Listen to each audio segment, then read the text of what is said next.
Alexandra a passé une journée difficile au marché. Elle rentre chez elle, fatiguée et démoralisée. Le soir, elle reçoit un long appel d'Émilie, son amie du Gabon, qui tente de la convaincre de venir. Allô, Émilie. Oui, c'est moi. Comment tu vas, ma sœur? Ça fait un moment qu'on n'a pas vraiment parlé. Tu semblais un peu déprimée l'autre jour. Oh, tu sais, la même chose. Le marché est mort. Les clients viennent à peine acheter, et quand ils achètent, c'est pour négocier jusqu'à la dernière pièce. Franchement, je n'en peux plus. Je t'ai dit, Alex, quitte cette galère. Ici, au Gabon, les choses sont tellement différentes. Je suis sérieuse. Si tu viens, tu verras la différence. Mais Émilie, je n'ai pas autant d'argent. Voyager, m'installer, recommencer de zéro, ce n'est pas si simple. Écoute-moi, Alex, moi aussi, j'ai commencé avec rien ici. Quand je suis arrivée, je n'avais même pas de place au marché. Mais regarde maintenant, j'ai un grand comptoir, je vends des produits que les gens veulent vraiment. Les clients viennent tous les jours. Et toi, tu es bien plus débrouillarde que moi. Si j'ai réussi, pourquoi pas toi? C'est facile à dire, mais si je vends tout ici et que ça ne marche pas. Et puis, je vais vivre où en arrivant? Chez toi. Oui, bien sûr. Tu viendras chez moi. J'ai une chambre. Ce n'est pas énorme, mais c'est suffisant pour deux. Tu sais, ici, on partage tout. On dormira ensemble, on fera les courses ensemble. Et crois-moi, avec ta force de travail, tu t'en sortiras vite. Je ne sais pas, Émilie, et si ce n'était pas comme tu dis? Si je quitte tout ici et que je me retrouve dans une situation encore pire? Alex, arrête d'avoir peur. La peur, c'est ce qui nous bloque. Regarde-toi, tu travailles dur, tu te tues à la tâche, mais est-ce que ta vie a changé? Non, il faut parfois prendre des risques. Je te parle d'une vraie opportunité.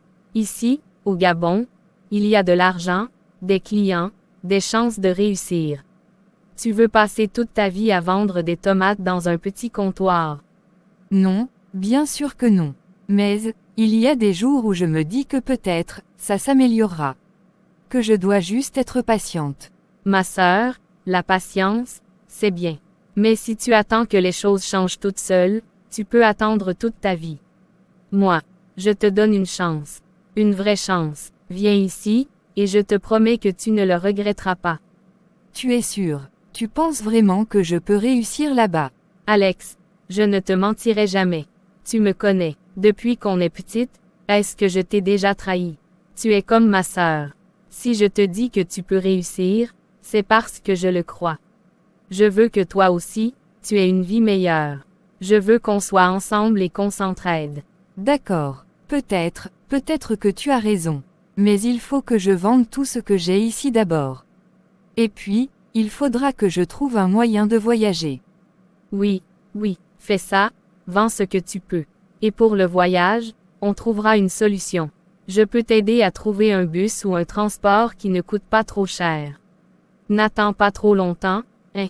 Les opportunités n'attendent pas. Tu as raison, je vais commencer à organiser tout ça. Mais Émilie, je te préviens, si je viens et que je me rends compte que c'est pire qu'ici. Ah, Alex, tu ne regretteras pas. Fais-moi confiance. Tu verras, tu seras fier d'avoir pris cette décision. Je suis impatiente de te voir. On va tout faire ensemble, tu vas voir. D'accord, Émilie, merci pour ton soutien. Je vais y réfléchir sérieusement.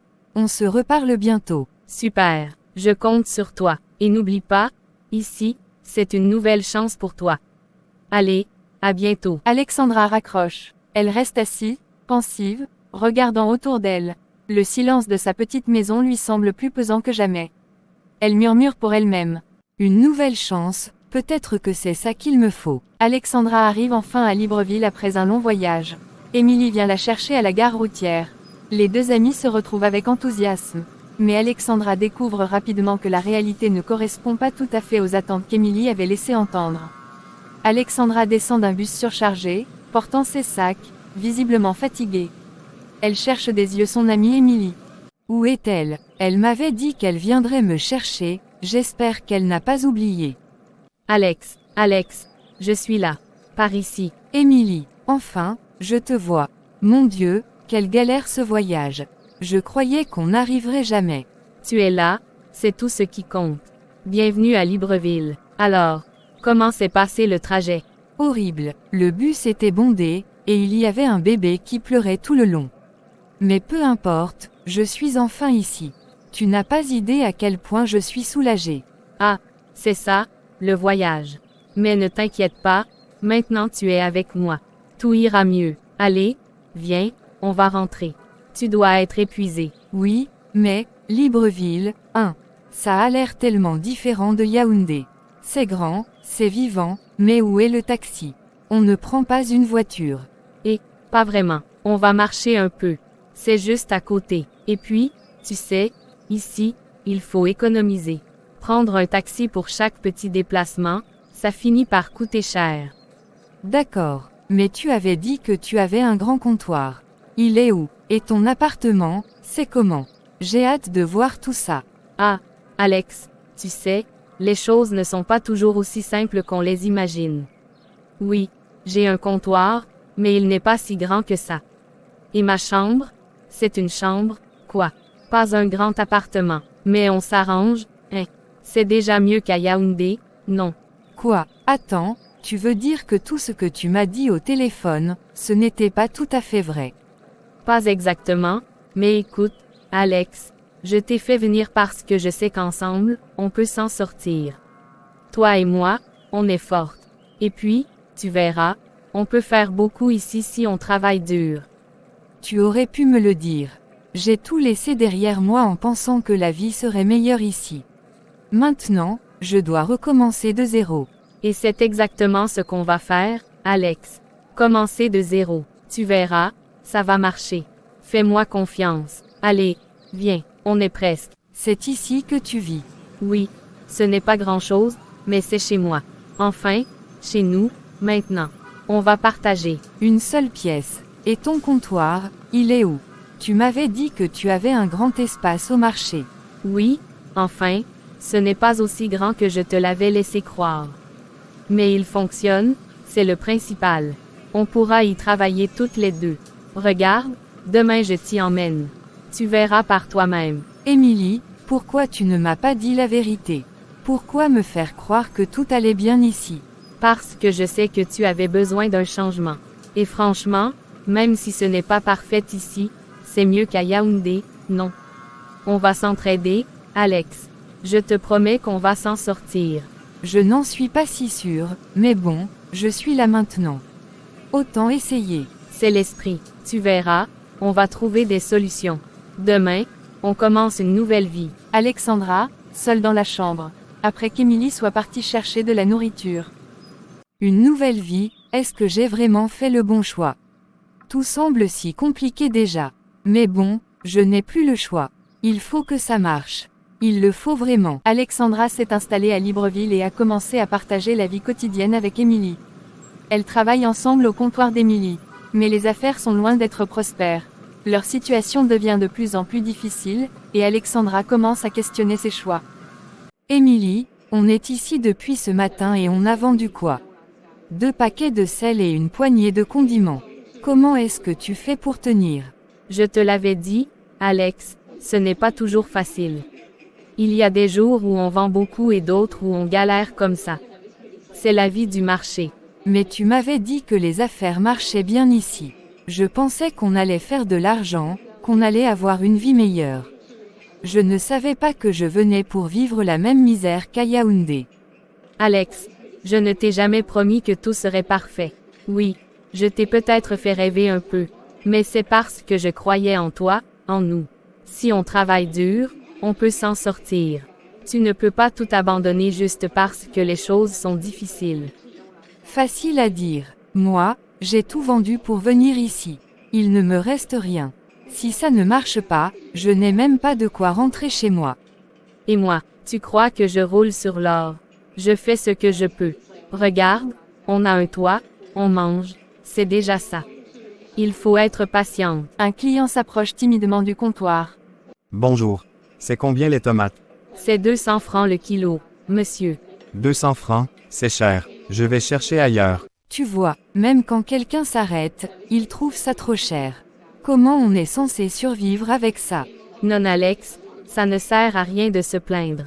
Tout le monde a du mal en ce moment. Tu crois que les autres comptoirs font mieux. Regarde autour de toi. Le marché entier est vide.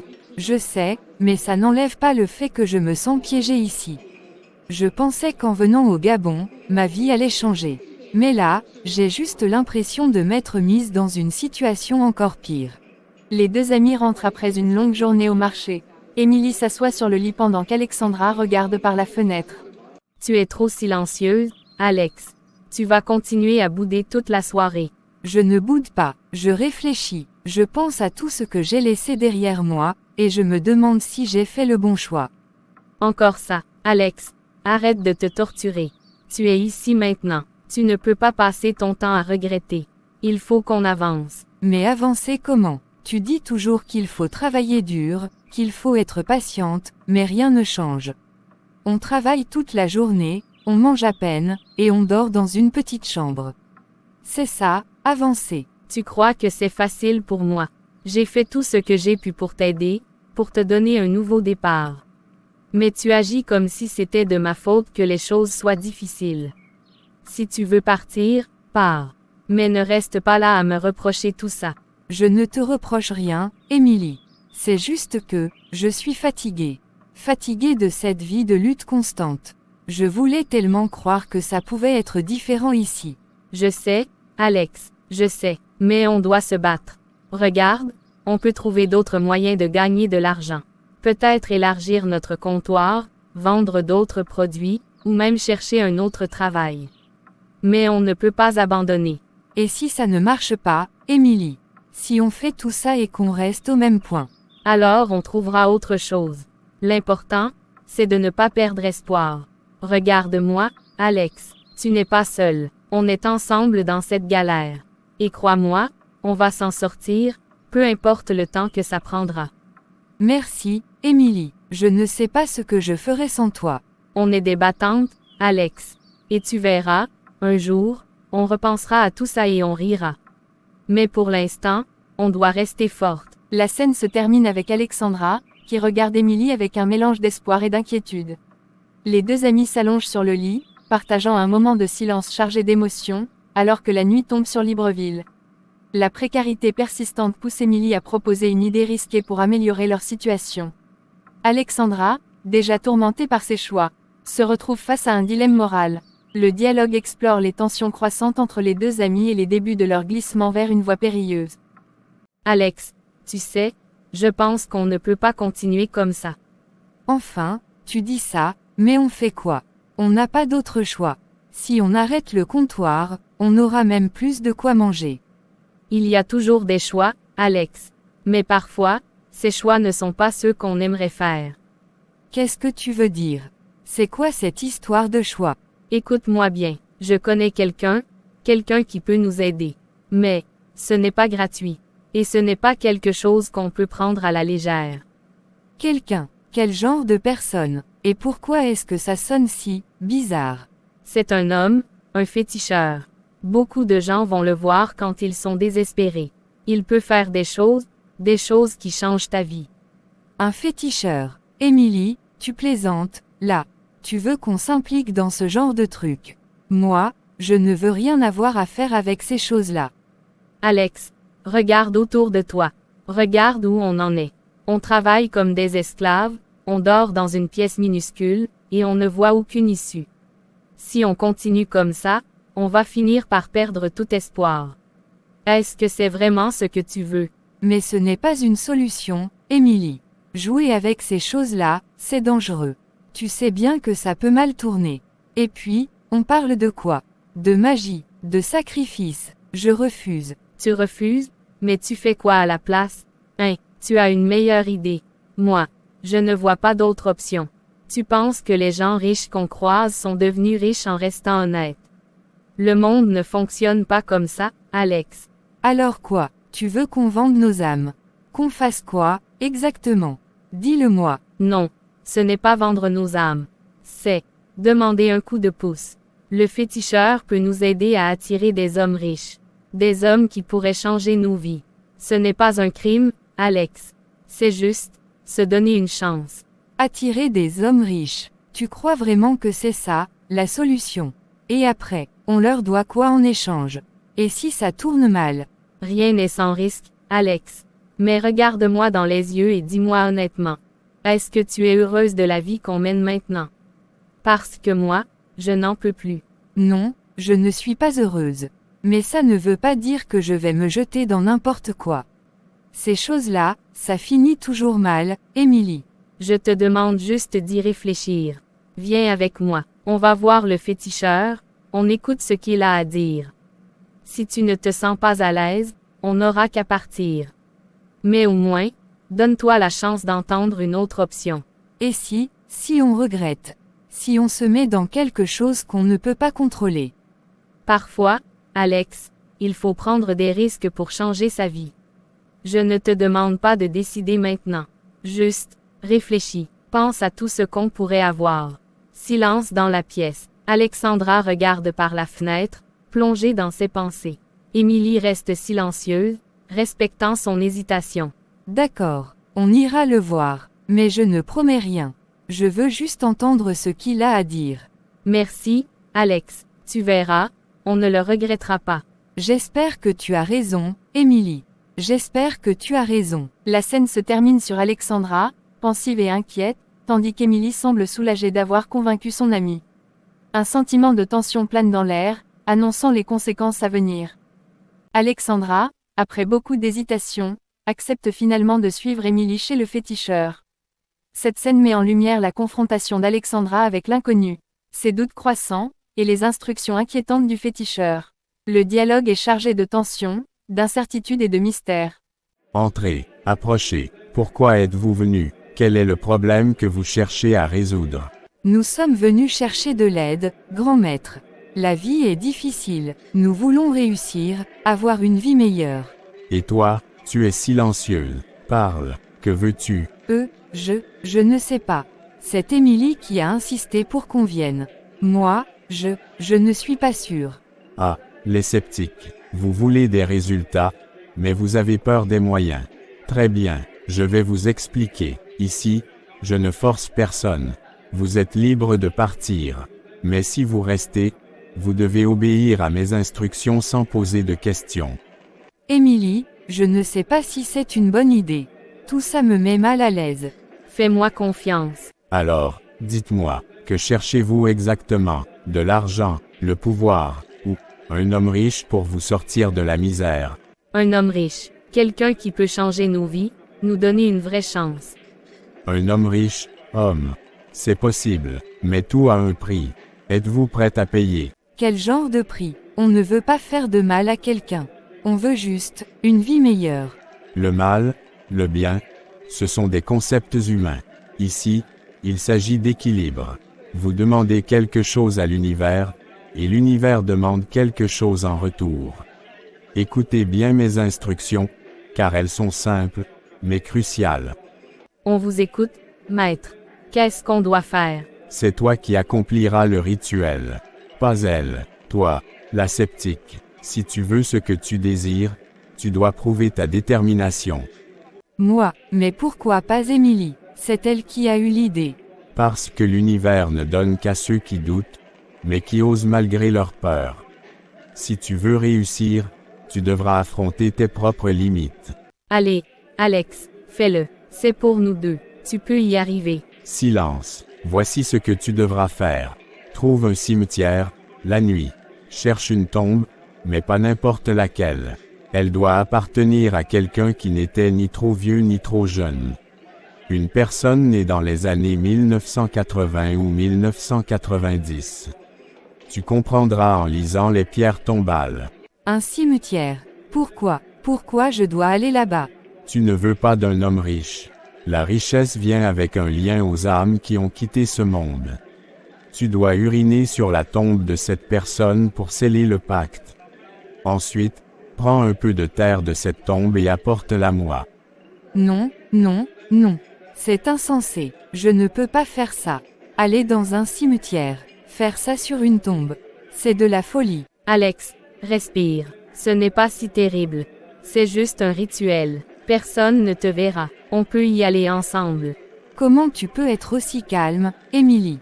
Tu te rends compte de ce qu'il demande. La peur est normale. Mais si tu veux le résultat, tu dois affronter l'inconnu. Si tu ne veux pas, tu es libre de partir. Mais n'attends pas que l'univers te donne quoi que ce soit sans effort. Alex, réfléchis. On est venu jusqu'ici. C'est peut-être notre seule chance. Je te soutiendrai. On fera ça ensemble. D'accord. Mais si je sens que c'est trop, je m'arrête. Et si ça tourne mal, je m'en vais. C'est clair. Très clair. Maintenant, va, reviens quand tu auras accompli la tâche. Mais souviens-toi, une fois commencé, tu ne peux pas abandonner. Sinon, les conséquences seront graves. Très bien, je ferai ce que vous demandez. Bonne chance, enfant, l'univers t'attend. Alexandra et Émilie qui quittent la maison du féticheur, Alexandra visiblement bouleversée, tandis qu'Émilie tente de la rassurer.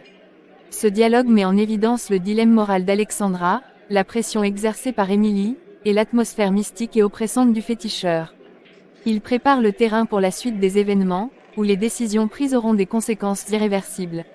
Alexandra, toujours terrifiée par les instructions du féticheur, est accompagnée par Émilie pour accomplir le rituel. Cette scène se déroule dans un cimetière sombre et lugubre, où Alexandra doit affronter ses peurs et ses doutes. Le dialogue est intense, mêlant suspense, peur et tension entre les deux amis. Le cimetière est silencieux, à peine éclairé par la lumière de la lune. Les deux amis avancent lentement parmi les tombes, entourés par des ombres menaçantes. Émilie, pourquoi est-ce qu'on fait ça? Pourquoi tu m'as convaincue de venir ici? C'est insensé. Alex, calme-toi, on est déjà là. Plus vite on le fait, plus vite on part. Tu veux changer ta vie? Non. Mais à quel prix? Regarde cet endroit. C'est sinistre. Je n'aurais jamais dû accepter. Écoute, on a un objectif. Le féticheur a dit que c'était nécessaire. Ce n'est qu'un petit rituel. Rien de grave. Tu prends la terre, et c'est fini. Rien de grave. Tu te rends compte qu'on est en train de profaner une tombe. Et si quelque chose de mauvais arrivait? Alex, arrête avec tes et si. Concentre-toi. Si tu veux vraiment avancer, tu dois être forte. Ce n'est pas le moment de faire marche arrière. Comment je suis censée choisir? Il a dit une tombe, mais pas n'importe laquelle. C'est insensé. Et si je fais le mauvais choix? Là, regarde. Cette tombe, la personne est née en 1985. Ça correspond? Non. Non, je ne peux pas. Je ne peux pas faire ça. C'est mal. C'est trop mal. Alex, écoute-moi. Tu es venu jusqu'ici. Si tu abandonnes maintenant, tout ce qu'on a fait ne servira à rien. Tu veux vraiment retourner à ta vie misérable. Je préfère ma vie misérable à ce cauchemar. Je ne veux pas me condamner pour quelque chose d'aussi horrible. Alex, ce n'est pas horrible. C'est un rituel. C'est symbolique.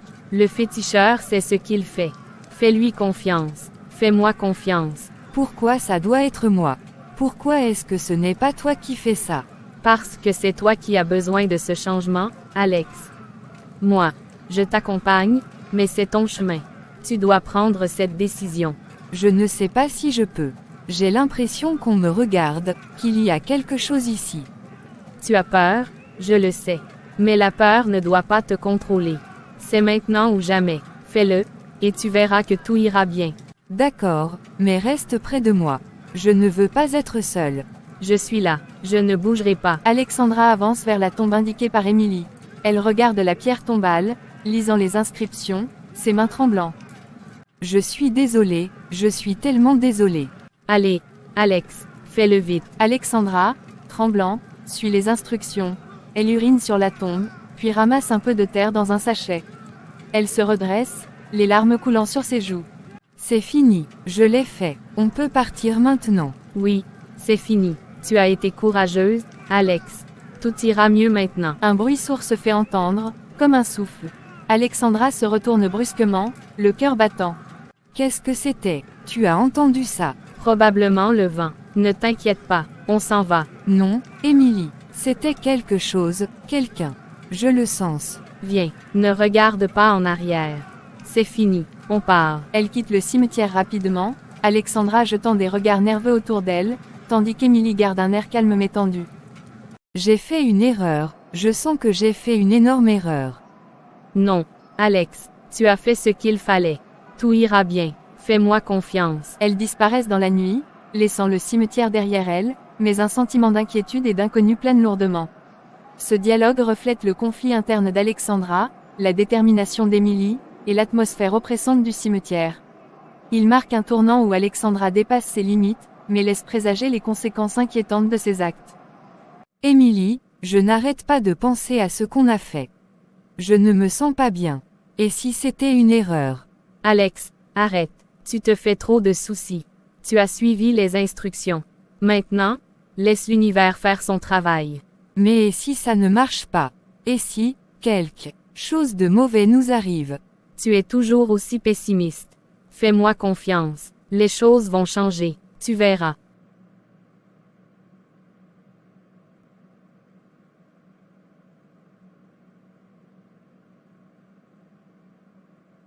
Tu as vu cette voiture qui roule comme ça ici? Peut-être un homme riche. Ton rituel commence à porter ses fruits. Arrête de dire ça. C'est sûrement un hasard. La voiture s'arrête complètement, et un homme élégant, métis, d'une trentaine d'années, en sort. Il porte un costume impeccable et arbore un sourire charmant. Bonsoir, mesdemoiselles. Excusez-moi de vous déranger, mais je crois que je me suis perdu. Vous pourriez m'aider? Perdu. Dans ce quartier, vous cherchez quoi exactement? Eh bien, en réalité, je cherchais une station-service, mais je dois avouer, je me suis arrêté surtout parce que j'ai vu cette jeune femme. Moi, je ne sais pas, je ne comprends pas. Ou, elle est timide? Ne faites pas attention. Vous voulez qu'on vous montre le chemin?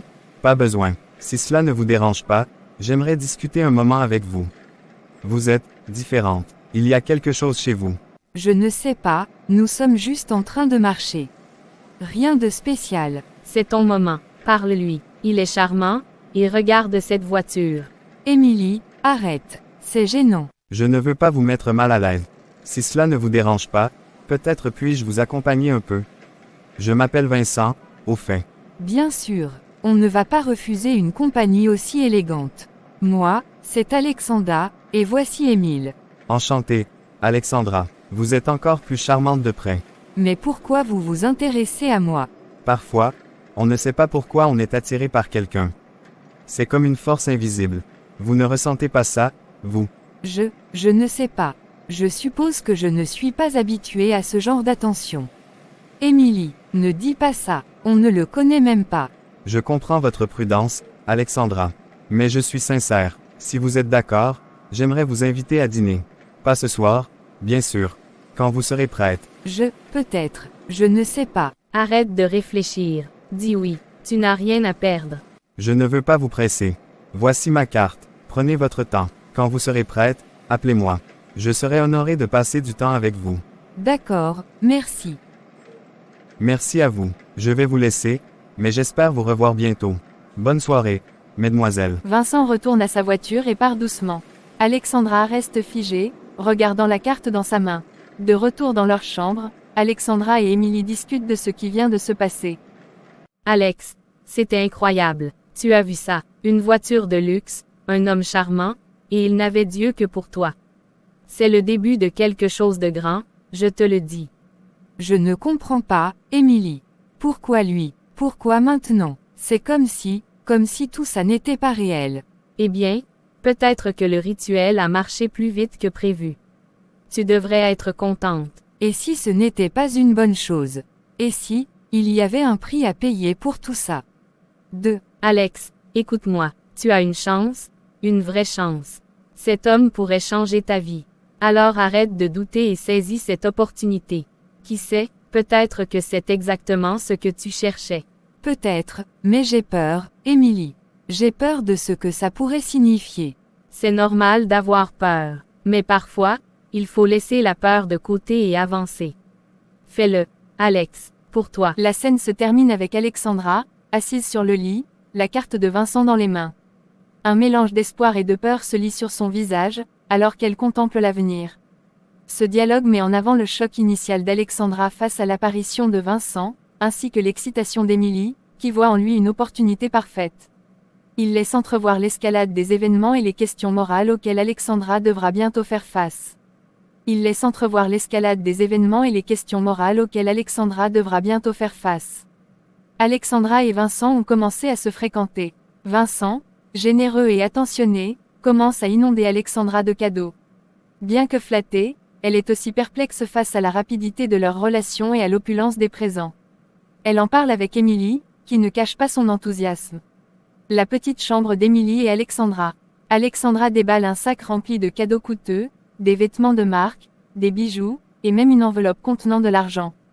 Émilie, assise sur le lit, regarde tout avec des yeux brillants.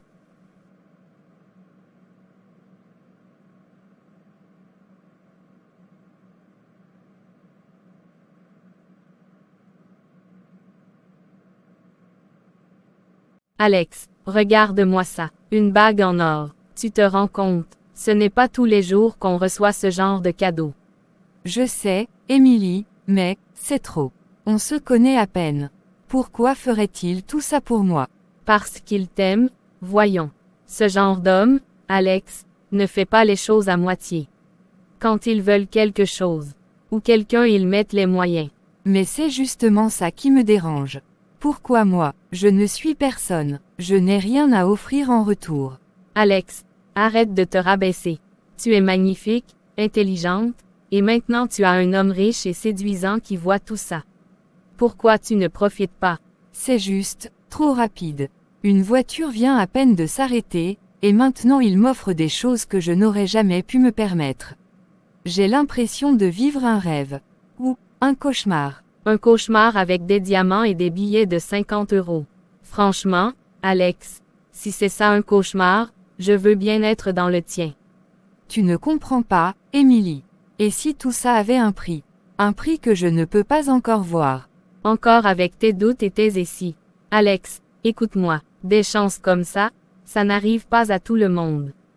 Des filles comme nous, dans des situations comme la nôtre, n'ont pas le luxe de dire « non ». Tu as une porte ouverte. Prends-la. Mais regarde ça, Émilie. Il m'a donné 1000 €. Juste comme ça. Qui fait ça? Ce n'est pas normal. Un homme riche, voilà qui fait ça. C'est ça que tu voulais? Non. Tu te souviens, on est allé voir le féticheur parce que tu voulais quelqu'un qui pouvait changer ta vie. Maintenant, il est là, et tu te plains? Mais je ne voulais pas me sentir redevable. Maintenant, j'ai l'impression que je lui dois quelque chose. Alex, tu ne lui dois rien. C'est un homme qui sait ce qu'il veut, et ce qu'il veut, c'est toi. Profite de ça. Fais-toi plaisir, achète ce dont tu as besoin, et arrête de te poser des questions inutiles. Peut-être que tu as raison. Mais parfois, j'ai l'impression qu'il y a un poids, une sorte d'attente. Comme si tout ça venait avec des conditions non dites. Arrête de chercher des problèmes où il n'y en a pas, Alex. Ce gars, c'est une bénédiction. Tu as besoin de te détendre et de profiter du moment.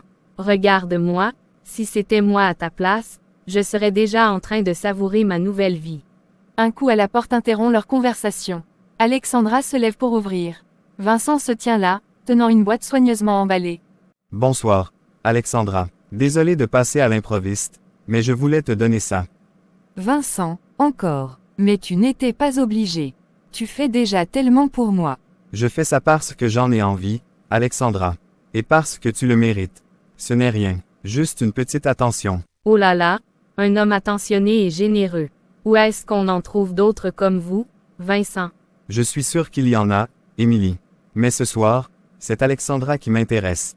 Puis-je entrer? Bien sûr. Entre. Vincent, c'est magnifique. Mais pourquoi? Pourquoi moi? Parce que tu es spéciale, Alexandra. Dès le moment où je t'ai vue, j'ai su que tu méritais mieux. Je veux juste t'aider à voir tout ce que tu vaux. Mais, tout ça, c'est tellement. Je ne suis pas habituée. Alors laisse-moi t'habituer. Je veux être celui qui rend ta vie meilleure. Et je ne veux rien en retour, Alexandra. Juste ton sourire. Eh bien, Alex, qu'est-ce que tu attends pour sourire? C'est ce qu'il demande. Merci, Vincent. Merci pour tout. Je ne sais pas quoi dire. Tu n'as rien à dire. Juste être toi-même, c'est suffisant. La scène se termine avec Vincent qui s'en va, laissant Alexandra et Émilie seules. Alexandra regarde ses cadeaux avec des émotions partagées, tandis qu'Émilie ne cache pas son excitation. Alex, c'est officiel. Tu as décroché le jackpot. Oui, mais à quel prix?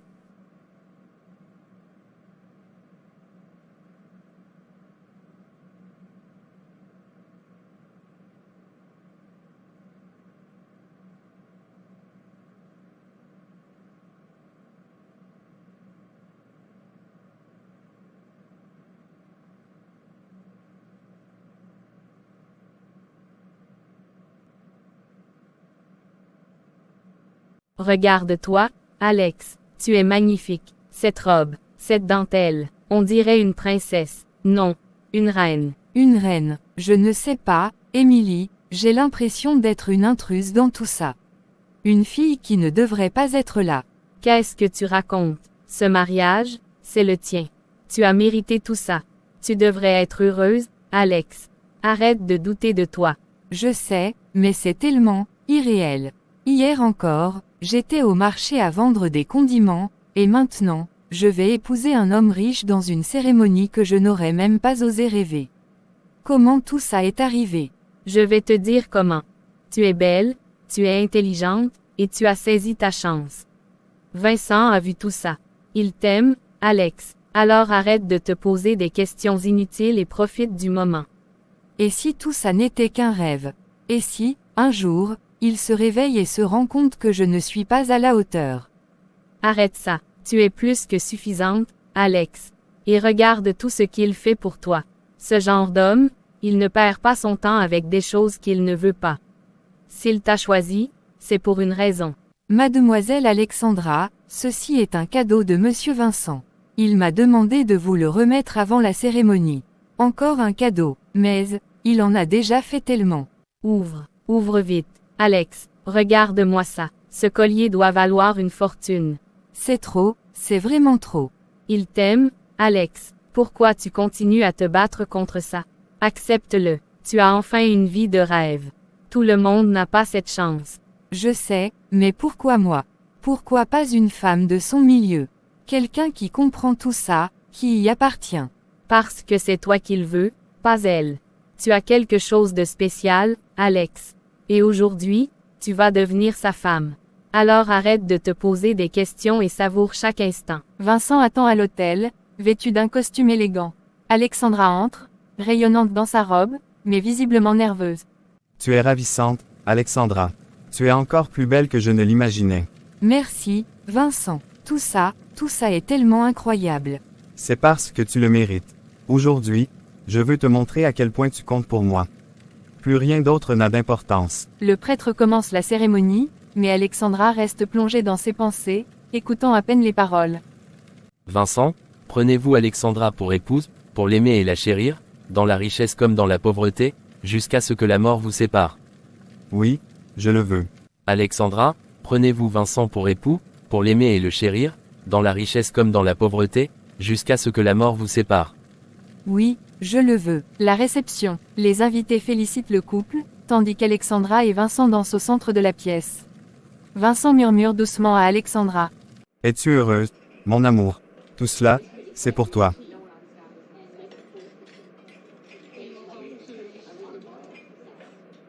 Je suis reconnaissante, Vincent. Mais parfois, j'ai l'impression de ne pas te connaître entièrement. Le mariage est une belle aventure, Alexandra. Tu apprendras à me connaître avec le temps. Tout ce que tu dois savoir, c'est que je suis à toi, et que je ferai tout pour te rendre heureux. Merci, Vincent. Merci pour tout. Plus tard dans la nuit, Alexandra est seule dans sa nouvelle chambre, observant ses cadeaux de mariage. Elle caresse son collier de diamants, perdue dans ses pensées. Émilie entre doucement, souriant. Alors, Madame Vincent, comment te sens-tu? Je ne sais pas, Émilie. Tout ça, c'est magnifique, mais c'est aussi effrayant. Et si tout ça disparaissait?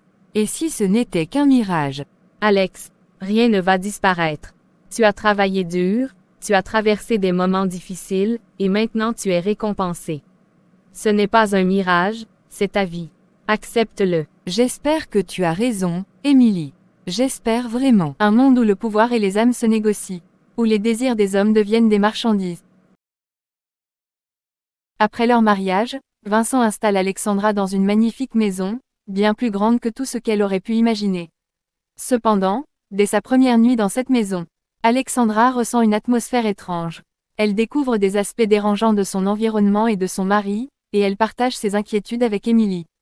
Alexandra découvre la maison avec Vincent.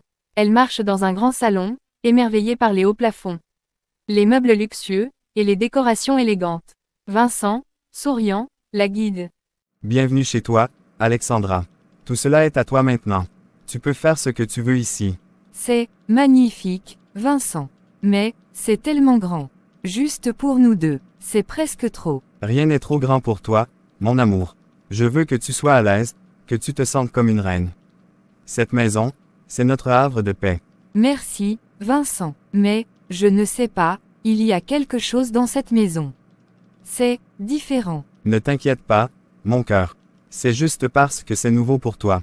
Avec le temps, tu te sentiras chez toi. Fais-moi confiance. Plus tard dans la nuit, Alexandra se réveille dans leur chambre principale, troublée par un bruit étrange venant du couloir. Elle se lève, enfile une robe, et sort pour enquêter. Qu'est-ce que c'est? Il n'y a que nous deux ici, non. Elle aperçoit une ombre qui bouge au bout du couloir et sursaute. Elle retourne rapidement dans la chambre et ferme la porte, effrayée. Vincent se réveille. Alexandra, qu'est-ce qui ne va pas? Il y a quelqu'un dans la maison, Vincent. J'ai entendu un bruit, et j'ai vu une ombre. Une ombre, ce n'est probablement rien. Peut-être le vent ou un reflet de la lune. Non, Vincent, j'ai vu quelqu'un. Je suis sûr de ce que j'ai vu. Reste ici, je vais aller vérifier. Non, ne me laisse pas seul. Je viens avec toi. D'accord, si cela te rassure. Mais je te promets qu'il n'y a rien. Ils parcourent la maison ensemble, Vincent avec une lampe torche. Ils ne trouvent rien, mais l'atmosphère est lourde. Je te dis que j'ai vu quelque chose, Vincent. Je ne l'ai pas imaginé. Parfois, les vieilles maisons font des bruits, surtout la nuit. Peut-être que tu es simplement fatigué. Essaie de ne pas t'inquiéter, d'accord? D'accord, mais cette maison, elle a quelque chose de spécial. C'est comme si elle avait une histoire que je ne connais pas. Toutes les maisons ont une histoire. Mais celle-ci, maintenant, c'est la nôtre. Alexandra appelle Émilie le lendemain matin. Elle discute dans le jardin de la maison. Alex, cette maison, c'est un palais. Regarde-moi ce jardin, ces meubles. Vincent t'a vraiment gâté. Oui, c'est magnifique, mais... Mais quoi, tu es dans une maison de rêve. Pourquoi tu fais cette tête? Je ne sais pas, Émilie.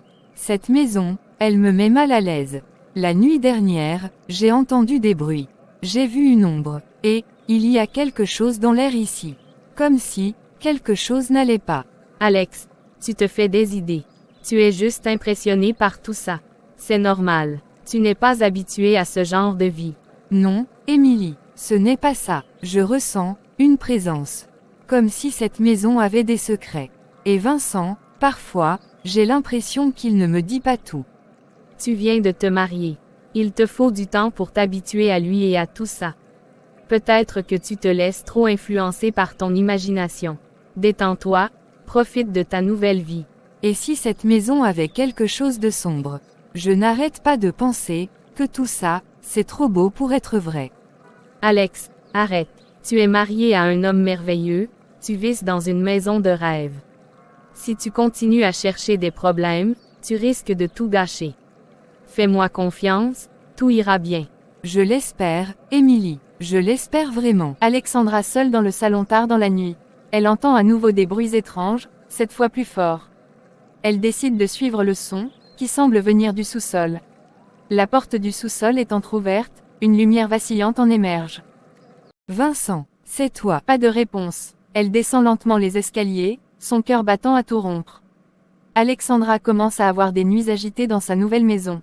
Elle entend des bruits étranges, des murmures et des pas inexpliqués. Ses soupçons grandissent, surtout face au comportement de Vincent, qui reste calme et évite ses questions. Une nuit, après un événement particulièrement troublant, elle décide de le confronter. Chambre principale. Alexandra se retourne dans son lit, incapable de dormir. Vincent dort profondément à côté. Un bruit sourd, comme un meuble qu'on déplace, résonne dans la maison. Vincent, tu as entendu ça? Entendu quoi? Dors, Alexandra. Ce n'est rien. Non, ce n'est pas rien. C'est la 3e fois cette semaine que j'entends ce genre de bruit. Je vais voir. Alexandra, pourquoi tu te fais du mal? Les vieilles maisons font du bruit, c'est normal. Ne te laisse pas envahir par tes pensées. Reste au lit. Non, Vincent, ce n'est pas normal. Je vais vérifier. Elle sort de la chambre, une lampe torche à la main, et commence à explorer les couloirs sombres. Les bruits se font plus distincts, comme des pas venant de l'escalier menant au sous-sol. Elle s'arrête devant la porte du sous-sol, hésitante. Qu'est-ce que c'est? Il n'y a personne d'autre dans cette maison. Elle pousse doucement la porte du sous-sol, mais avant qu'elle ne descende, une main se pose sur son épaule. Elle sursaute violemment. Alexandra, qu'est-ce que tu fais? Je t'ai dit de ne pas t'inquiéter pour ça. Vincent, tu m'as fait peur. Qu'est-ce que tu fais là? C'est plutôt moi qui devrais te poser la question. Pourquoi es-tu ici au milieu de la nuit? Parce que j'entends des bruits, Vincent. Tout le temps. Des pas, des murmures, des meubles qu'on déplace. Et ça vient d'ici, du sous-sol. Qu'est-ce qui se passe dans cette maison? Alexandra, tu te fais des idées. Il n'y a rien ici. Ce sont des bruits de la maison, peut-être le vent ou la vieille plomberie. Ce n'est rien. Non, Vincent, ce n'est pas rien. Je le sais, il y a quelque chose ici, et tu ne me dis pas tout. Pourquoi tu veux toujours éviter le sujet? Parce que ce n'est pas important. Pourquoi te laisses-tu envahir par des superstitions? Cette maison est vieille, mais elle est sûre. Je te l'ai dit, fais-moi confiance. Fais-moi confiance. Mais comment je peux te faire confiance quand tu ne réponds jamais à mes questions? Pourquoi tu ne veux pas que je descende au sous-sol? Qu'est-ce qu'il y a là-bas? Il n'y a rien au sous-sol, Alexandra. Rien qui te concerne, en tout cas. C'est mon espace de travail. Je ne veux pas que tu te fatigues avec ça.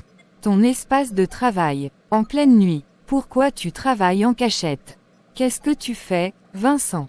Dis-moi la vérité. Alexandra, calme-toi. Tu es ma femme, et je t'aime. Mais il y a des choses dont tu n'as pas besoin de te préoccuper. Tout ce que je fais, je le fais pour nous.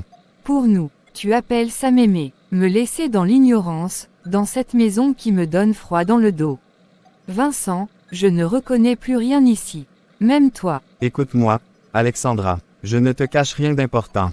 Je veux juste te protéger. Cette maison est ancienne, et elle a ses particularités. Mais tu n'as rien à craindre. Je suis là. Je ne suis pas une enfant, Vincent.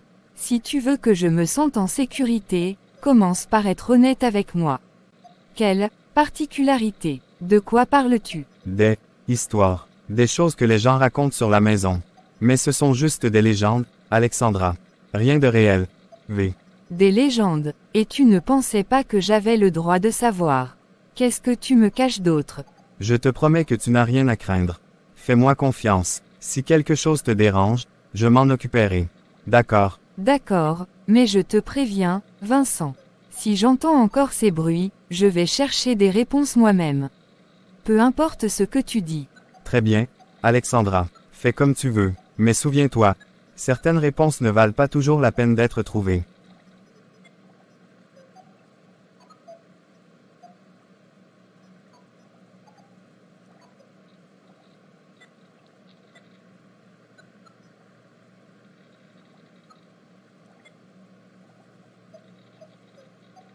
Qu'est-ce que tu caches, de Vincent? Et qu'est-ce qui se passe dans cette maison? Les nuits troublantes et le comportement étrange de Vincent commencent à peser lourd sur Alexandra. Une nuit, elle se réveille et découvre Vincent dans la salle de bain, y passant un temps anormalement long. Sa curiosité la pousse à enfreindre une règle implicite, ne pas le déranger lorsqu'il est là. Ce qu'elle découvre l'ébranle, et Vincent, furieux, lui impose une interdiction stricte.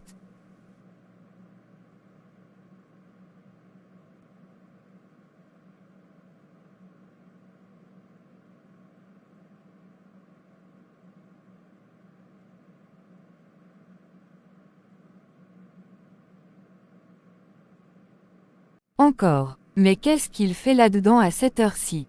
Elle sort doucement du lit et s'approche de la porte. À l'intérieur, elle entend des murmures indistincts, presque comme une incantation. Curieux, elle frappe doucement. Vincent, tu es là, tout va bien. Alexandra, retourne au lit, tout va bien. Mais, tu es là depuis longtemps. Tu es sûr que ça va? Je peux entrer. Non, ne touche pas à cette porte. Retourne dormir.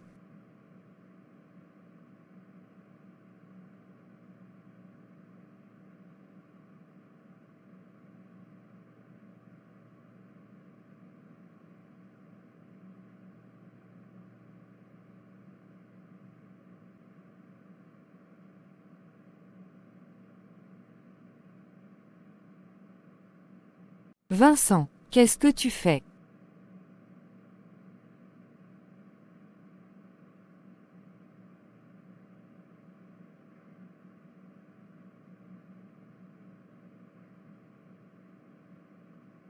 Et ses mains sont recouvertes d'un liquide sombre. Je t'ai dit de ne pas entrer. Pourquoi ne m'écoutes-tu pas? Vincent, qu'est-ce que c'était? Qu'est-ce que tu fais dans cette salle de bain? Pourquoi tu m'interdis d'entrer? Écoute-moi bien, Alexandra. Cette salle de bain, ce que j'y fais, ne te regarde pas. Je t'ai déjà dit que certaines choses ne doivent pas être questionnées. Mais je suis ta femme. Je mérite de savoir. Qu'est-ce que tu caches, Vincent? Qu'est-ce que j'ai vu? Pourquoi tes mains étaient-elles, comme ça? Tu n'as rien vu, et tu ne verras plus jamais rien. Cette pièce m'appartient, c'est ma règle. Si tu oses encore entrer sans ma permission, tu regretteras ce que tu découvriras. Tu me menaces. Vincent, qu'est-ce que tu es devenu? Tu n'es plus l'homme que j'ai épousé. Alexandra, je fais tout ça pour nous. Mais certaines choses doivent rester secrètes. Tu dois apprendre à me faire confiance, même si tu ne comprends pas tout. Comment je peux te faire confiance si tu me repousses tout le temps? Si tu me caches des choses. Cette maison, toi, tout ça me fait peur, Vincent. Je ne sais même plus qui tu es. Je suis toujours ton mari, Alexandra. Celui qui t'aime et qui fera tout pour te protéger. Mais parfois, la vérité est plus dangereuse que l'ignorance. Si tu tiens à notre bonheur, ne cherche pas à comprendre ce qui dépasse ta compréhension. C'est ça ton amour. Me garder dans l'ombre, me faire peur. Ce n'est pas ce que je veux, Vincent. Ce n'est pas ce que je mérite. Tu mérites la sécurité, Alexandra. Et pour ça, tu dois m'écouter. N'approche plus cette porte la nuit. C'est tout ce que je te demande. Alexandra dans la chambre, assise sur le lit, les bras croisés, tandis que Vincent revient se coucher comme si rien ne s'était passé. Un silence tendu remplit la pièce. Je ne peux pas continuer comme ça, il y a trop de secrets. Les secrets protègent parfois plus qu'ils ne blessent. Rappelle-toi ça, Alexandra. Après plusieurs nuits d'étranges événements et face aux interdictions répétées de Vincent, Alexandra décide de braver ses craintes et d'explorer la salle de bain pendant son absence. Ce qu'elle découvre dépasse tout ce qu'elle aurait pu imaginer et remet en question sa relation, son mariage, et sa propre sécurité. Vincent a quitté la maison pour un rendez-vous tardif, laissant Alexandra seule. Elle marche nerveusement dans les couloirs, ses pas résonnant dans le silence oppressant. Elle s'arrête devant la porte de la salle de bain. D'accord, Alex, tu peux le faire. Tu dois savoir ce qu'il cache. Tout ce mystère, ça doit s'arrêter. Elle pousse doucement la porte, qui s'ouvre avec un grincement. La salle de bain semble ordinaire à première vue, mais une odeur métallique flotte dans l'air. Qu'est-ce que c'est? Elle entre prudemment, allumant la lumière. Sur le sol, elle remarque des taches sombres qu'elle identifie comme du sang séché. Son souffle se coupe.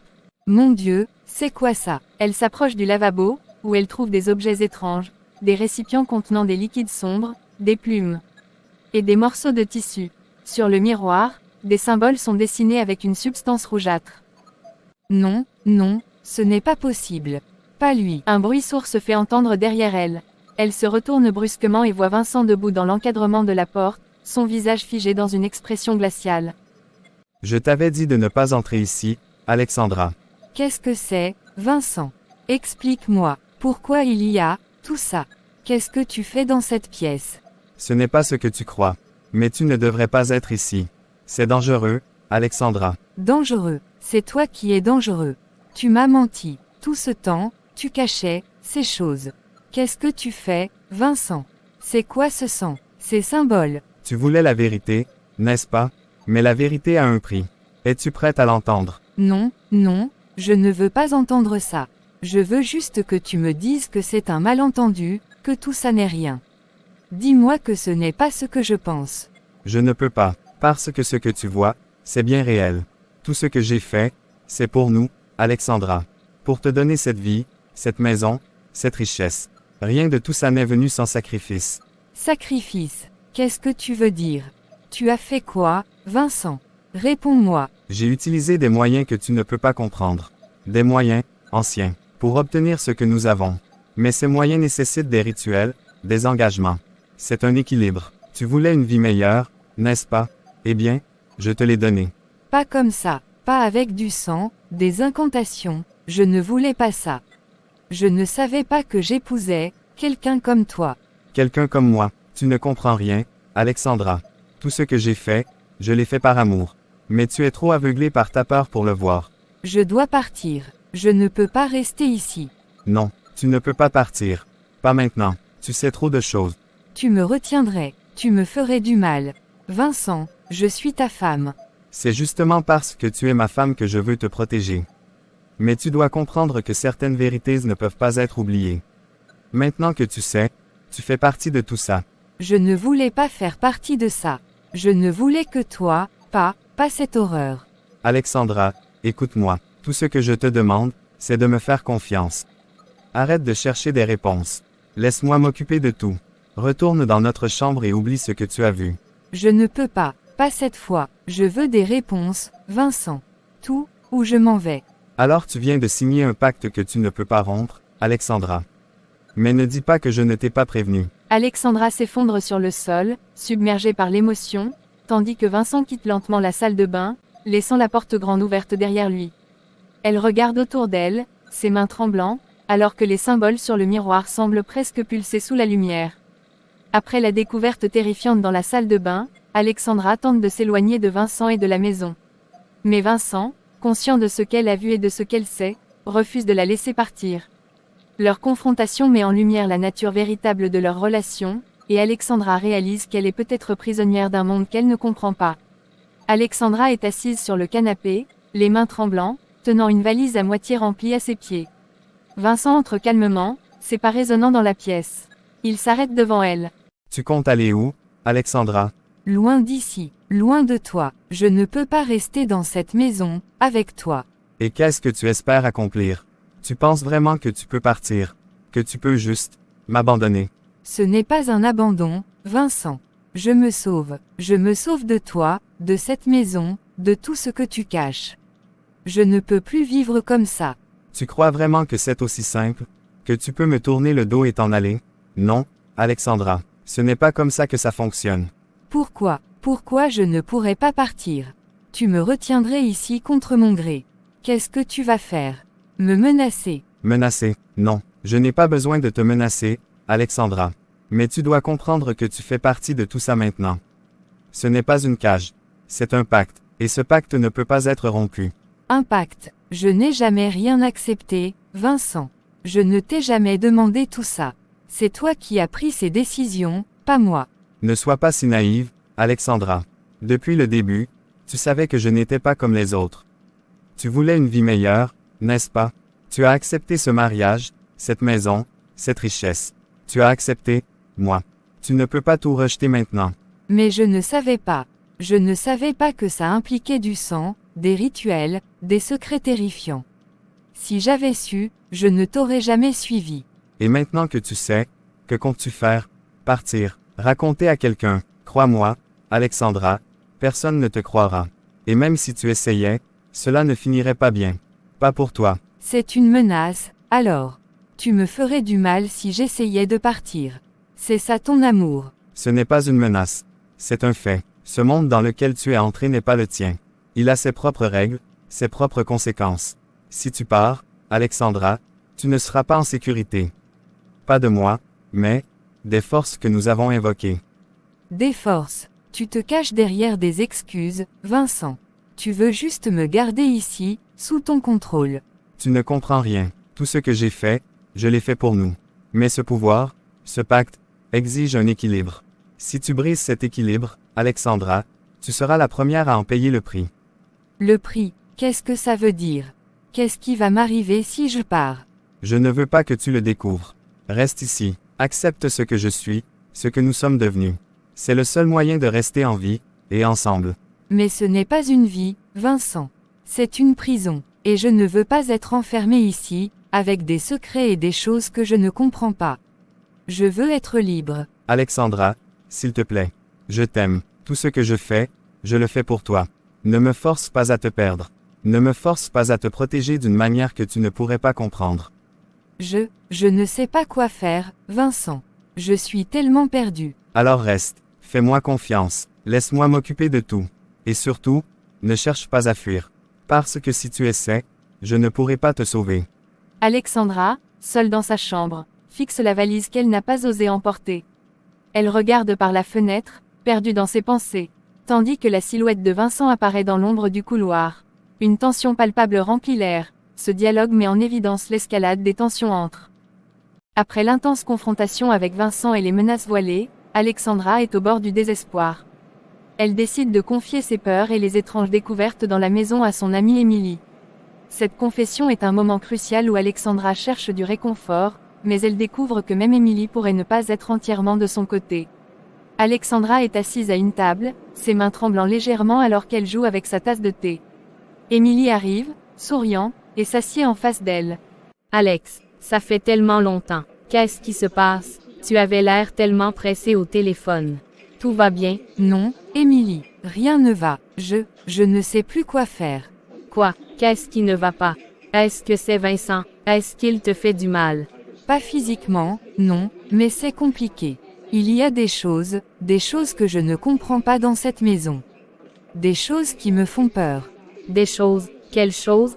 Alex, tu veux dire quoi? Émilie, cette maison, ce n'est pas un endroit ordinaire. Il y a des bruits la nuit, des murmures, des ombres. Et Vincent, il n'est pas honnête avec moi. Des murmures, des ombres. Alex, tu te rends compte de ce que tu dis. Peut-être que c'est juste ton imagination. Ces grandes maisons peuvent être intimidantes. Non, Émilie, ce n'est pas mon imagination. J'ai vu des choses. Dans la salle de bain, il y avait du sang. Des symboles sur le miroir. Et Vincent, il me cache des secrets.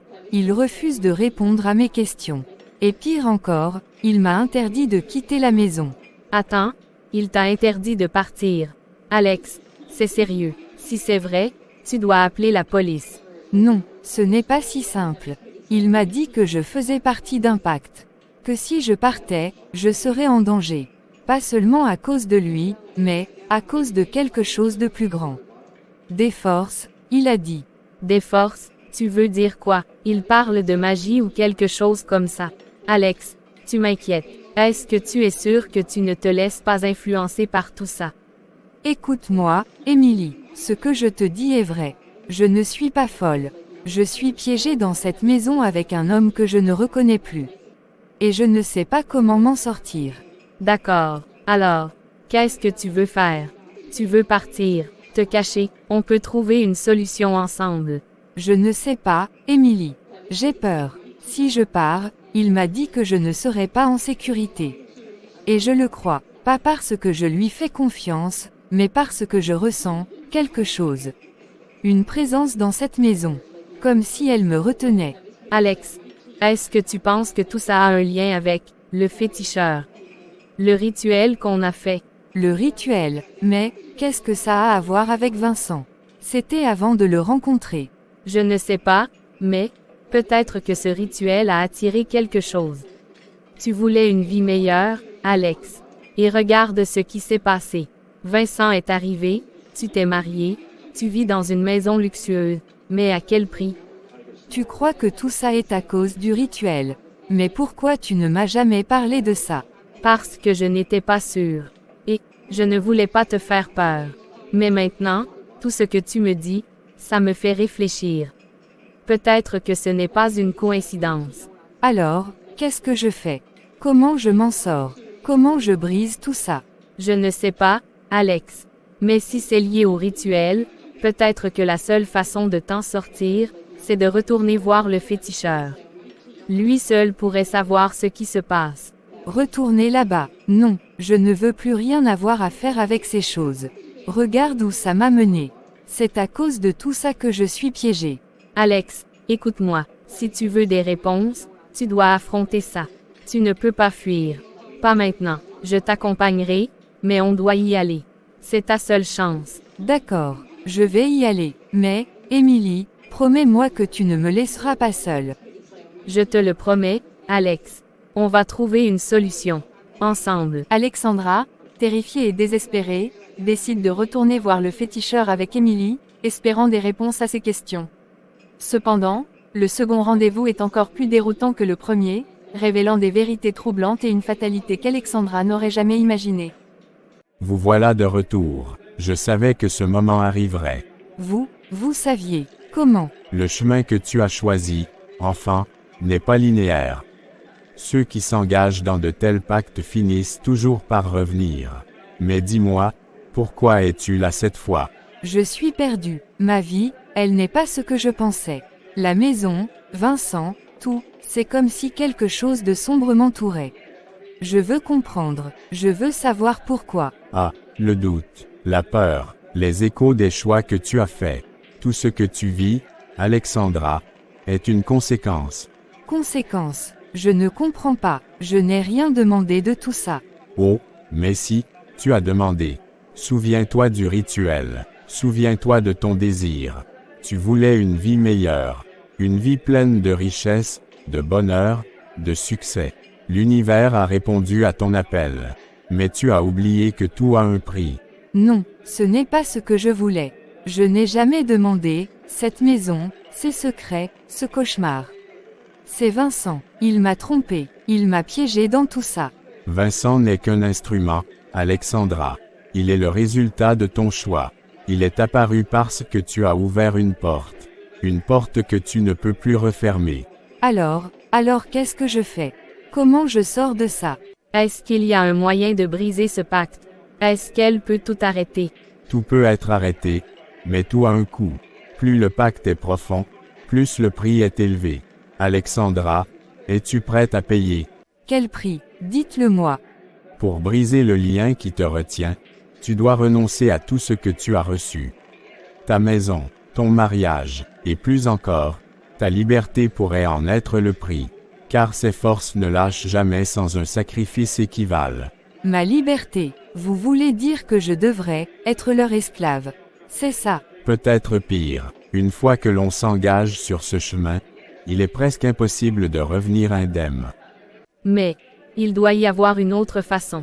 Quelque chose de moins extrême. Il n'y a pas de raccourci, jeune fille. Alexandra a demandé l'impossible, et elle l'a obtenu. Mais pour équilibrer les forces, elle doit tout donner ou tout perdre. Mais je ne savais pas. Je ne savais pas ce que je faisais. Pourquoi est-ce que je dois payer pour quelque chose que je ne comprenais même pas? L'univers n'écoute pas l'ignorance, Alexandra.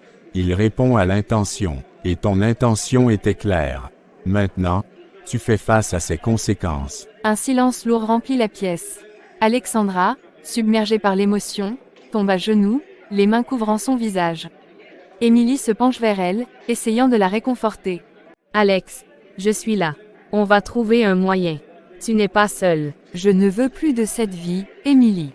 Je veux juste retrouver ma paix. Rien de tout ça ne vaut ce que je ressens. Alors prépare-toi, Alexandra. Si tu veux vraiment tout arrêter, reviens demain soir. Le rituel final doit être accompli sous la pleine lune. Mais souviens-toi, une fois commencé, il n'y aura pas de retour en arrière. Je serai là. Très bien, alors prépare ton cœur et ton âme. Ce qui t'attend sera au-delà de tout ce que tu as imaginé. Alexandra et Émilie quittent la cabane, marchant silencieusement dans l'obscurité. Alexandra regarde la lune, ses larmes silencieuses coulant, tandis qu'Émilie marche à côté d'elle, inquiète mais déterminée à la soutenir. Après son rendez-vous avec le féticheur, Alexandra décide de se préparer pour le rituel final. Mais sa peur et ses doutes la submergent. Le lendemain matin, Émilie découvre qu'Alexandra a disparu. Une confrontation entre Émilie et Vincent révèle des vérités troublantes et alimente le mystère de cette disparition. Émilie, quelle surprise de te voir si tôt. Que puis-je faire pour toi? Où est Alexandra? Pourquoi cette urgence? Alexandra est chez elle, bien sûr. Peut-être encore endormie. Ne joue pas à ce petit jeu avec moi, Vincent. Elle n'est pas ici, je le sais. J'ai essayé de l'appeler toute la nuit, et elle ne répond pas. Alors je te demande une dernière fois, où est-elle? Calme-toi, Émilie. Tu sembles agitée. Alexandra est probablement partie se promener. Elle aime réfléchir, ces derniers temps. Non, ce n'est pas une promenade. Elle m'a dit tout ce qui se passe ici, Vincent. Tout, les bruits, les symboles, ce que tu fais dans cette maison. Alors ne fais pas semblant. Qu'as-tu fait à Alexandra? Tout ce que je fais, Émilie, je le fais par amour. Tu devrais le savoir. Alexandra est entre de bonnes mains. Entre de bonnes mains, ne me dis pas que tu crois vraiment à tes propres mensonges. Elle voulait partir, Vincent. Elle voulait s'éloigner de toi et de tout ça. Est-ce pour ça qu'elle a disparu? Partir. Émilie. Tu connais Alexandra aussi bien que moi. Elle n'a pas la force de partir. Elle est perdue. Elle a besoin de moi. Et je la protège, même d'elle-même. La protéger, en la manipulant, en l'effrayant. Tu l'as enfermée dans un piège. Où est-elle, Vincent? Réponds-moi. Tu poses beaucoup de questions, Émilie. Peut-être que tu devrais te demander pourquoi tu es autant impliquée. Pourquoi es-tu ici, à jouer la sauveuse? Alexandra n'a jamais été seule dans tout ça, n'est-ce pas? Qu'est-ce que tu veux dire? Je sais tout, Émilie. Le rituel, le féticheur, les désirs que vous avez formulés ensemble. Tu l'as guidée sur ce chemin, et maintenant, tu joues à la victime. Ne fais pas semblant d'être innocente. Non, ce n'est pas moi. Je voulais juste l'aider. Elle voulait une vie meilleure, et je pensais que... Tu pensais quoi? Que l'univers donne des cadeaux sans rien demander en retour. Que tout ce que vous avez fait n'aurait aucune conséquence. Alexandra paie le prix de vos choix, Émilie. Et maintenant, elle doit terminer ce qu'elle a commencé. Alors, où est-elle? Si elle doit terminer, où est-elle? Tu sais quelque chose? Je le vois dans tes yeux. Peut-être qu'elle est là où elle doit être. Ou peut-être qu'elle essaie de fuir, mais crois-moi, où qu'elle soit, elle reviendra. Parce que personne ne peut échapper à un pacte. Émilie, déterminée, quitte la maison en courant. Elle monte dans sa voiture et appelle le féticheur, sa voix tremblante. C'est Émilie. Alexandra a disparu. Vous devez m'aider. Est-ce qu'elle est avec vous? Alexandra a fait son choix, Émilie. Ce n'est plus entre tes mains, ni les miennes. Elle est sur le chemin qu'elle a tracé. Qu'est-ce que ça veut dire? Elle est en danger. Où est-elle? Le danger est relatif, Émilie. Alexandra cherche la paix, mais elle doit d'abord affronter ses propres ombres. Si elle survit, elle reviendra. Si elle échoue, elle disparaîtra à jamais. Mais je ne peux pas rester là à attendre. Je dois la retrouver. Dites-moi ce que je peux faire. Retourne à la maison, observe, les signes viendront à toi. Mais sois prudente, Émilie. Une fois que tu t'engages, il n'y aura pas de retour. Émilie revient à la maison d'Alexandra, mais celle-ci est plongée dans une étrange obscurité, bien que le jour soit levé. La caméra s'attarde sur une fenêtre où une silhouette floue semble observer Émilie.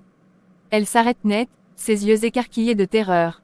Émilie, murmure, presque inaudible, Alex. C'est toi. Fin de l'épisode. Alexandra, où es-tu? Alex, c'est toi. Émilie, toujours troublée par la disparition d'Alexandra, retourne dans la maison en quête de réponse. Alors qu'elle explore les lieux, elle découvre un corps dans une pièce mystérieuse.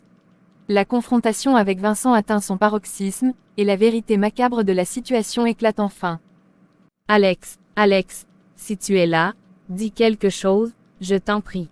Elle s'arrête devant une porte fermée, différente des autres.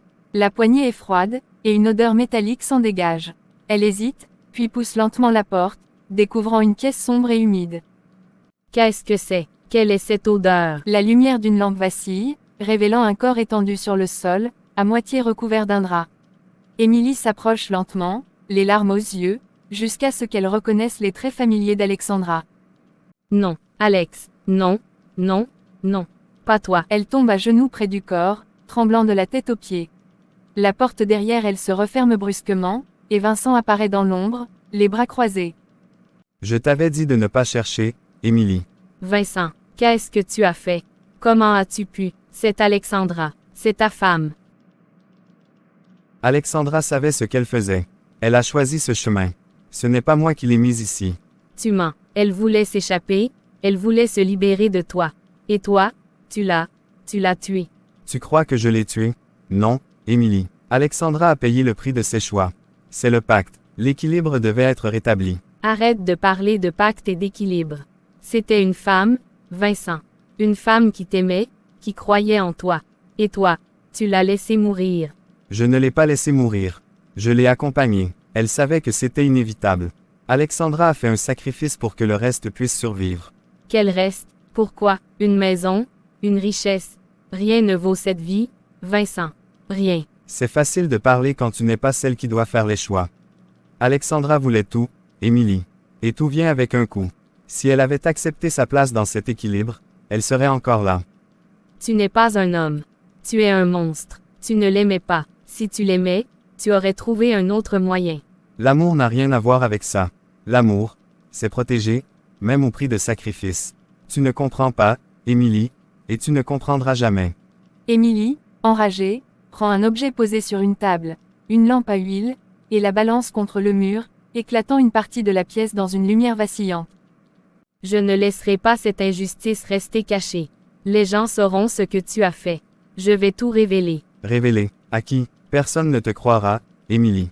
Tu sais pourquoi? Parce que tu fais partie de tout ça. Ton rituel, ton rôle dans cette histoire. Tout te lie à ce pacte autant qu'Alexandra. Si tu parles, tu tomberas avec moi. Non, non, je ne suis pas comme toi. Je n'ai rien fait de mal. Vraiment, dis-moi, Émilie, n'étais-tu pas celle qui a poussé Alexandra à vouloir plus? Celle qui l'a accompagnée chez le féticheur? Celle qui l'a convaincue de faire ce premier pas? Tout cela, tu y es autant impliqué que moi. Non, ce n'est pas ma faute. C'est toi le coupable. Le coupable, ou celui qui a assumé les conséquences. Alexandra n'a pas su faire face. Mais toi, Émilie, tu as encore un choix. Un silence lourd s'installe. Émilie fixe le corps d'Alexandra, puis Vincent, déchiré entre la peur et la rage. Et qu'est-ce que tu veux que je fasse? Reste, accepte ta place. L'équilibre a été restauré, mais il peut encore être brisé. Si tu veux survivre, tu dois t'intégrer au pacte. Jamais, je ne resterai jamais ici avec toi. Alors cours, Émilie. Mais souviens-toi, personne ne fuit ce pacte. Pas toi, pas moi. Émilie sort de la maison en courant, ses cris résonnant dans l'air froid de la nuit.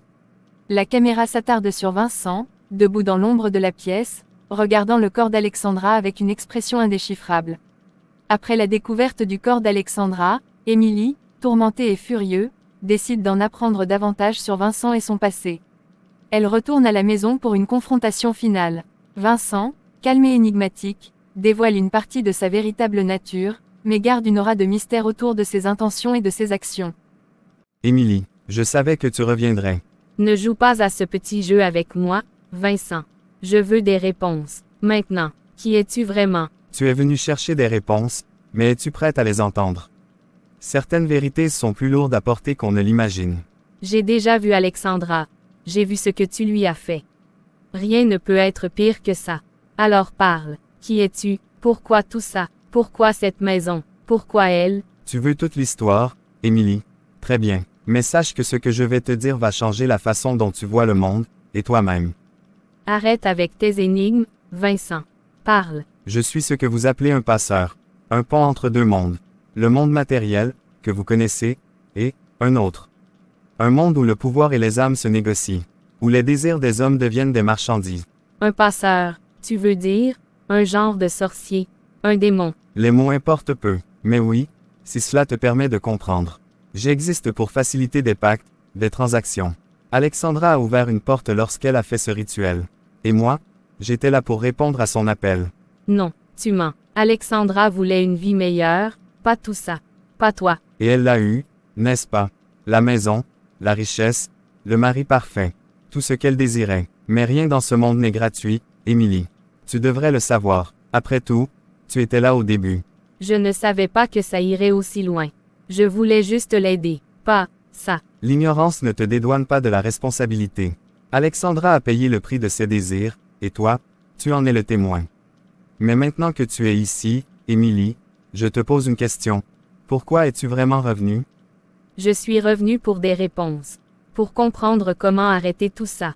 Comment détruire ce pacte, cette maison, toi. M'arrêter, Émilie. Tu ne comprends toujours pas. Ce pacte est bien plus grand que moi, que toi, ou même Alexandra. Il est enraciné dans des forces que tu ne peux pas concevoir. Tu ne peux pas détruire ce que tu ne comprends pas. Alors explique-moi, aide-moi à comprendre. Pourquoi toi? Pourquoi es-tu là? Qu'est-ce que tu gagnes dans tout ça? Moi, je ne gagne rien. Je suis un serviteur, Émilie. Un outil. Je n'ai pas choisi ce rôle, mais je l'accepte. Mon devoir est de maintenir l'équilibre. Alexandra voulait tout, mais elle n'était pas prête à payer.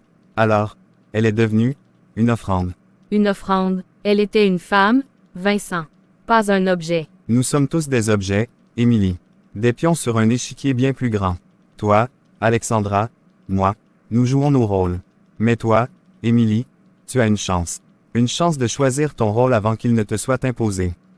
Qu'est-ce que tu veux dire? Tu es liée à tout ça, Émilie. Depuis le début, tu peux fuir, tenter d'oublier, mais le pacte finira par te rattraper. Ou, tu peux prendre le contrôle. Devenir quelque chose de plus grand. Accepter ta place dans cet équilibre. Non, jamais. Je ne serai jamais comme toi. C'est ce qu'Alexandra a dit, au début.